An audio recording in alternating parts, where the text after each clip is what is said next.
Para a gente entender melhor, então, os desdobramentos, o que pode mudar na prática, a gente conversa agora com Amâncio Butan, gerente de desenvolvimento de negócios da Argos. Tudo bem, Amâncio? Bem-vindo mais uma vez aqui. Uma boa tarde para você. Boa tarde, Muriel. Obrigado pelo convite. Queria muito te ouvir, antes de mais nada, com relação a esse impacto e já trago, inclusive, essa fala da Fernanda agora que a gente ouviu sobre o quanto que isso pode ser sentido também no bolso do consumidor. Como é que você enxerga esse cenário e esse movimento feito pelo governo federal no dia de hoje? Exatamente, né? Eu acho que a colocação da Fernanda é muito interessante, inclusive os paralelos, né, que ela traz com a situação de 2018, né? Que a gente está numa situação diferente ali, com respostas diferentes. Não tanto nem na questão da NTT ali, estão pedindo uma revisão, mas a gente está acompanhando aqui as questões do subsídio, né, da subvenção para o diesel, né? E isso é um assunto muito quente. Eu acho que o governo, né, tanto o Ministério como a agência ANP, a Agência Nacional de Petróleo, estão trabalhando aqui para trazer uma resposta, justamente porque o governo tentou e estava certo nessa questão, antecipar problemas, né, que a gente está vendo acontecendo hoje, né? Ameaça de greve dos caminhoneiros, uma inflação galopante, né? E problemas de abastecimento, né? Ou dificuldade, eu acho melhor dizer, de abastecimento ao longo da cadeia, que são decorrentes, né, dessa crise e dessa volatilidade de preço muito elevado.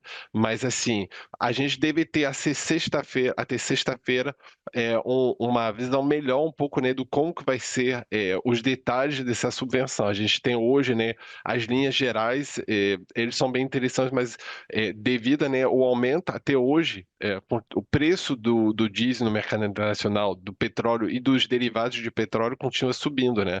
Então, a resposta, ela já está um pouco defasada em termos de MEB, não consegue acompanhar em termos de, né, dessa subvenção que, juntando PIS/COFINS e a subvenção que vai ser ressarcido para os importadores, deve chegar a 64 centavos por litro. Então, vamos ver como isso vai se desenhar vai se desenhar ao longo dos dias. Hoje a gente sabe, né, que essa interlocução está acontecendo entre o governo, né, e as entidades de classe. Pois é, vale a gente acompanhar o que vai acontecer daqui para frente, mas eu queria entender, focando especificamente no cenário do consumidor, Amâncio, a gente pode ver um cenário de repercussão e de impacto em quanto tempo na sua avaliação, se realmente a gente começar a ver um cenário de cuidar essa tabela do frete e um acompanhamento mais perto? Talvez a insatisfação pelo lado dos caminhoneiros seja resolvida, mas aí vai ter um outro cenário que o governo vai ter que lidar, é isso? É isso, um cenário de inflação, assim, é muito elevado, né? Porque a Fernanda falou muito bem, né? Falou de fertilizantes. Fertilizante é um dos produtos, né?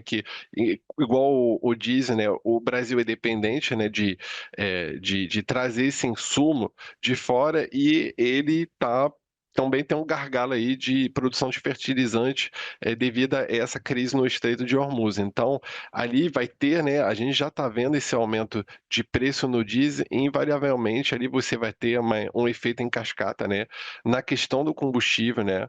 Eu acho que numa situação de oferta e demanda, né? Com muito caminhão ali no mercado, que a Fernanda falou, você tem ali uma dificuldade, às vezes, o caminhoneiro autônomo, né? De tentar assim equalizar o que ele está pagando a mais de diesel e o que ele está recebendo do outro lado. É por isso que você vê assim uma resposta muito forte do governo para aumentar a fiscalização, para ver se isso vai ser respeitado. E no caso do combustível ali, não é diferente, você tem várias ações, né, do Procon, da ANP, para ver se não tem abuso aí de aumento de preço. Agora, define abuso de aumento de preço no Mercado Livre. Eu acho que ali a gente começa a entrar num cenário que é um pouco complicado. A resposta, né, do governo, ela não vai travar o mercado, né? Ela tenta acompanhar, não interferir na condução do mercado, vai ter uma renúncia fiscal, vai ter um subsídio, né? Mas o mais difícil, Muriel, é que quando você cria um arcabouço aí para você definir qual vai ser a subvenção, esse tipo de exercício que o mercado está tentando fazer, ele tá tentando modelar o mercado, né? Como que o mercado funciona e como que eu posso, né, ajudar ele. Só que o, é um ecossistema muito complicado, né? de você modelar. Então, vou te dar um exemplo.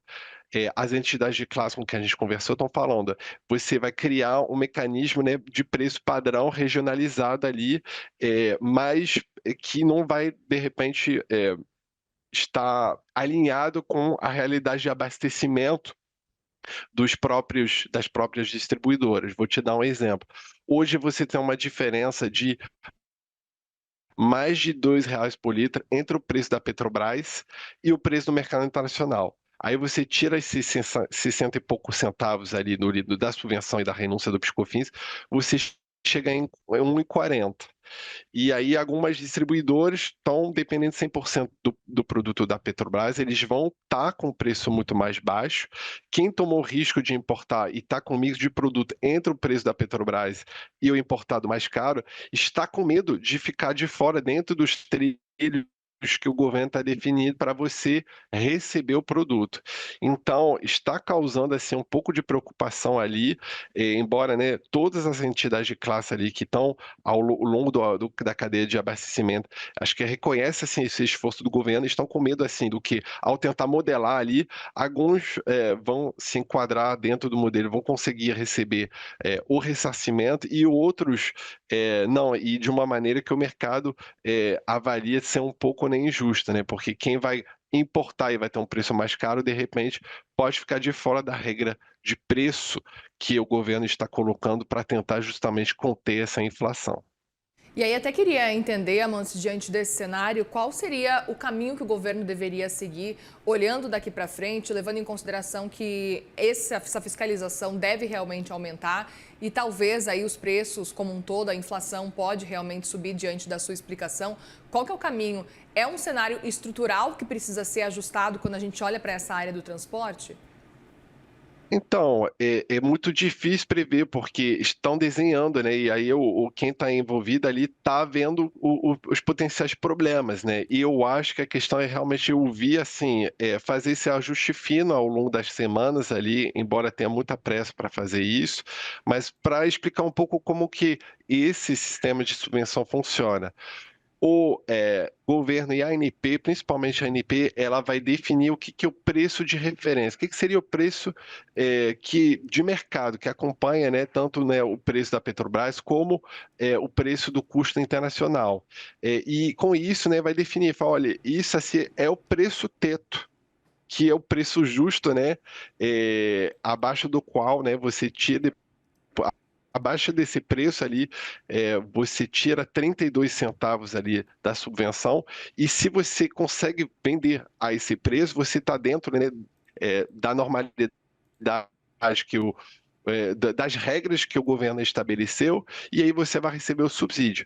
Se ao contrário você está acima, o governo estima, né, que você não está fazendo a sua parte, que você não está conseguindo, né, abaixar o preço ou reter o preço, e aí você não vai receber o subsídio. Agora, essa questão, né, que o mercado está com medo, né, de como vai ser definido. O governo já falou, vai ter uma regionalização dos preços. Não vai ter um preço Brasil, vai ter preço para várias praças. Mas, de novo, e depois, assim, definir que um preço ali é o limite e que abaixo desse preço ali você não vai receber a subvenção ali, você tem vários cenários de suprimento, né, dependendo da distribuidora, de como que se ela compra mais no mercado internacional ou no mercado doméstico, diretamente da Petrobras.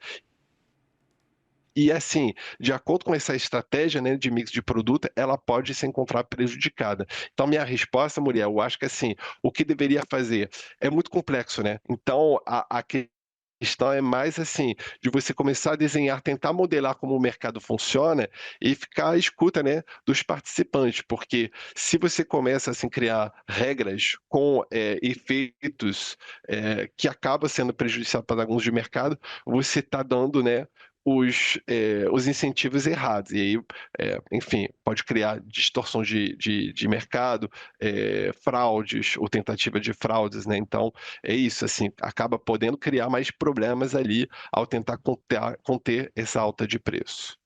Muito bem, Amâncio Butan, gerente de desenvolvimento de negócios da Argos. Obrigada mais uma vez, viu, pela conversa aqui. Uma boa semana para você.